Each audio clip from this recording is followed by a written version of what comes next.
Welcome to today's deep dive. Imagine for a second staring at a cow for 15 days straight. And I don't mean just, casually glancing at it across a field. Right, like passing by on a road trip. Exactly. I mean meticulously memorizing how it blinks, how it chews its cud, the specific angle it lifts its chin to look at the sky. Yeah, it's not exactly your typical acting exercise. Yeah, It's a right. level of immersion that really forces us to question what a personality even is. Yeah. We like to think of our identity as this rock solid thing, but today's sources really challenge that. Okay, so let's unpack this. Today, we are taking you on a really fascinating and honestly kind of harrowing journey into the mechanics of madness. Our mission for this deep dive is to unpack the psychological metamorphosis of a character named Mash Hassan in the iconic film The Cow. Right, and to do that, we're looking at two incredible translated transcripts. One is this very intimate reflection from the late lead actor, Ezzatollah Entezami, about his grueling preparation for the role. And the other is a script excerpt of the exact scene where the character just, well, completely loses his human identity. So let's start with Entezami's 15-day preparation, because that completely frames the whole tragedy of the character. According to his notes, he isolated himself in a rural village just to observe this animal. Just to watch it. Literally just to watch it. He noted that when the cow looked up, it was as if it was asking the creator, "Who is looking at me?" Which is just such a profound observation. What's fascinating here is that he isn't looking at it as livestock. If you look at the vocabulary in his notes, he describes the cow as having a grand and massive personality. Wow. Yeah, he talks about how it walked regally, moving deliberately from side to side rather than just jumping around erratically. I mean, that reads like an actor preparing to play a Shakespearean king, not a farm animal. It's like he's studying the weight of the crown. But I do have to push back a little here. We know about method acting, right? Actors study subjects intensely all the time. Oh, sure, they do it constantly. So is this level of elevation, like treating a cow like royalty, is that really the key to why the human character's mind eventually snaps? Or is there something else going on? Well, that's exactly the critical distinction to make. It's not just about the intensity of the acting exercise itself. Yeah. It's about the emotional architecture of the character that he's building. Right. For the character, Mash Hassan, this cow is his entire locus of meaning. By internalizing that profound majesty, the actor was figuring out why the character's psyche just could not survive losing it. If the cow is just a tool, its death is, well, it's an economic hardship. A huge bummer, but you survive. Exactly. But if the cow is elevated to this grand spiritual companion, the absolute pillar of his universe, then its loss isn't just a hardship, it is an apocalyptic event. So the actor is basically building this massive emotional skyscraper, fully knowing he's going to have to demolish the foundation. He lived the role by elevating the subject so high, guaranteeing the fall would be fatal to the character's sanity. Precisely. He had to understand the reverence, because that reverence is the very mechanism that destroys the man's mind. The grief creates a vacuum so massive that his human identity just collapses right into it. Which brings that collapse into incredibly sharp focus when we look at our second source, the script excerpt. This is the moment after the cow has died. The villagers try to hide it, and Mash Hassan's human existence is just wiped off the map. Yeah, it's essentially a masterclass in severe clinical dissociation, playing out in this rustic village setting. And the scene starts off so normally. The villagers come to check on him, and they use this folksy Persian idiom asking, "Is your nose fat?" Which just means, like, are you healthy? Right, they're trying to tether him back to the everyday world. But he just flatly rejects them. He says, "I am not Mash Hassan." And then he delivers this haunting line, "I am not Mash Hassan, I am Mash Hassan's cow." It's chilling. And if you look at the psychology of what's actually happening in his brain there, it isn't just a delusion where he's confused about his name. It is a total psychological displacement. In cases of extreme trauma, when reality is too devastating to process, the brain essentially builds a firewall. The pain of losing this magnificent companion is unsurvivable for him. So the mind performs a radical act of self-preservation. It just annihilates the identity of the man. Mash Hassan ceases to exist so the pain can cease to exist. Exactly. But nature abhors a vacuum, right? Yeah. The human vessel is still there. Yeah. So his physical body yields entirely to the identity of the regal cow he revered so deeply. He literally becomes the thing he's grieving to keep it alive. Here's where it gets really interesting, though, because he doesn't entirely wipe his human self out of existence, right? Yeah, but he actually doesn't. In the transcript, while he's physically acting like the cow, chewing hay and all that, he suddenly says, Mash Hassan is sitting up there watching over me. He points up and invents a phantom version of himself. Yeah, If he truly believes he's the cow, why invent a phantom human to watch over him? because the delusion still has to obey the structural rules of his previous reality.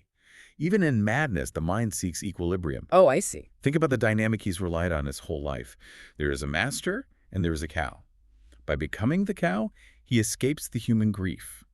But in his internal logic, a cow simply cannot exist without its master. Oh, wow. So the brain fragments itself to play both parts of the relationship. Yes, it's a profound symptom of a split identity. The human part is stripped of physical pain and turned into this omniscient phantom guardian.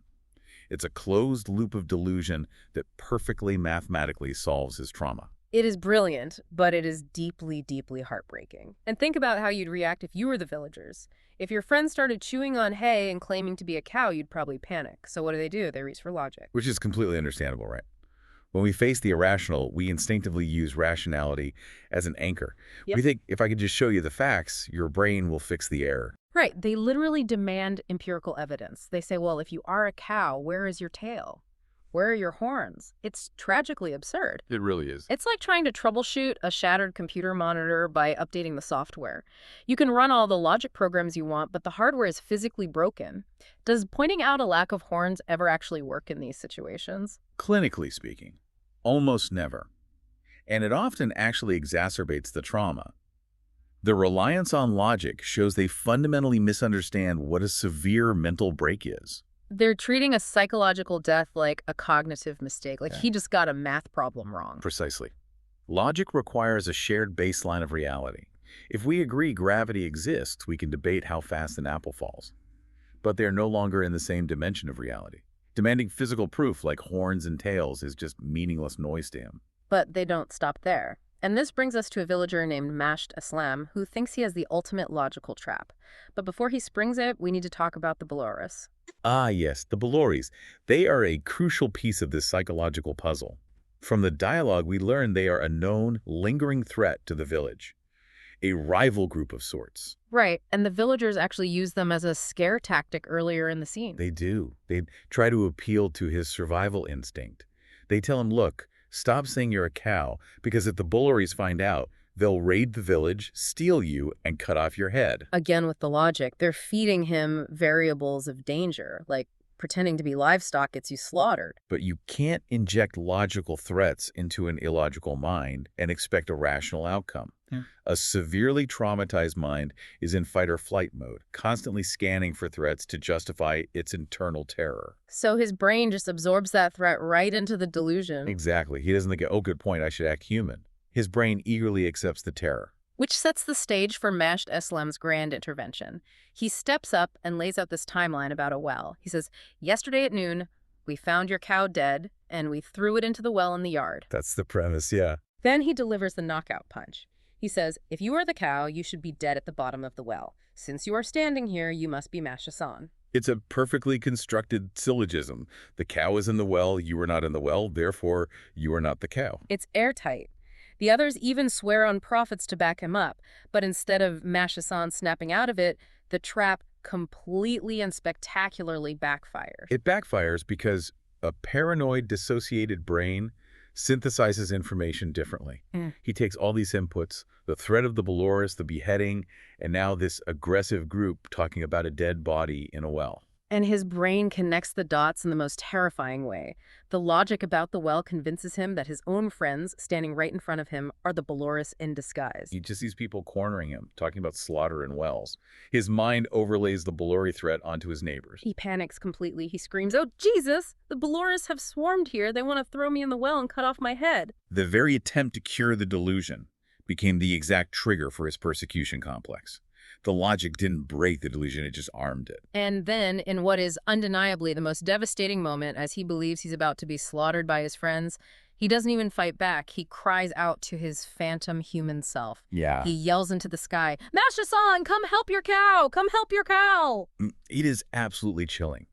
The human self he projected into the ether to maintain equilibrium is now the only savior he thinks he has left. He is begging a ghost to save him from reality. So what does this all mean? The layers of tragedy are so dense. The villagers loved him, they wanted to save his mind. But forcing the reality of the dead cow onto him ultimately convinced him he was about to be murdered. It is the ultimate tragedy of miscommunication between sanity and trauma.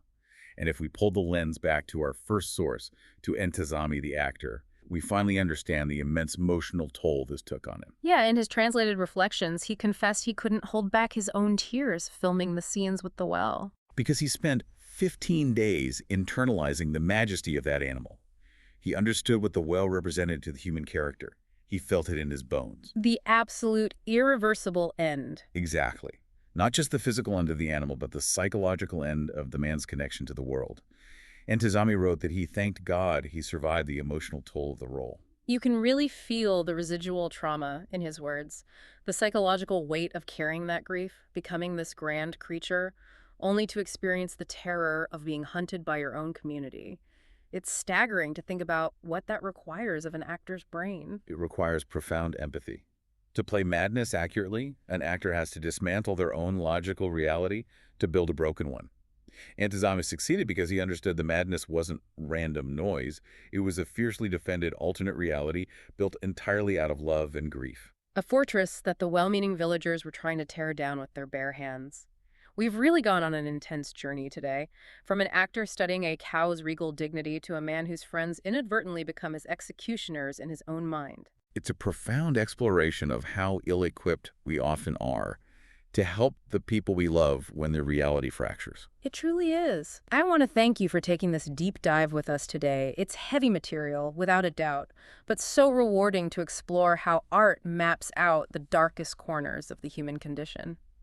And before we end, I want to leave you with a final thought to mull over. We talked extensively about how his community relentlessly tried to pull him back to reality. Their absolute insistence on shared facts. Right. But it raises a deeper philosophical question. If our identity is largely built on how our community reflects us back to ourselves, if we know who we are, partly because of how our neighbors treat us, what happens when their insistence on a shared reality is the exact thing that pushes us over the edge into permanent madness? Wow. It makes you wonder, is sanity actually an objective truth that exists in nature, or is it just a fragile agreement we make with the people around us? We started today talking about the safety net between the sane and the insane. Turns out that net isn't made of logic or empirical evidence like horns and tails. It's just made of the people holding it. And if they pull too hard, the whole thing shatters.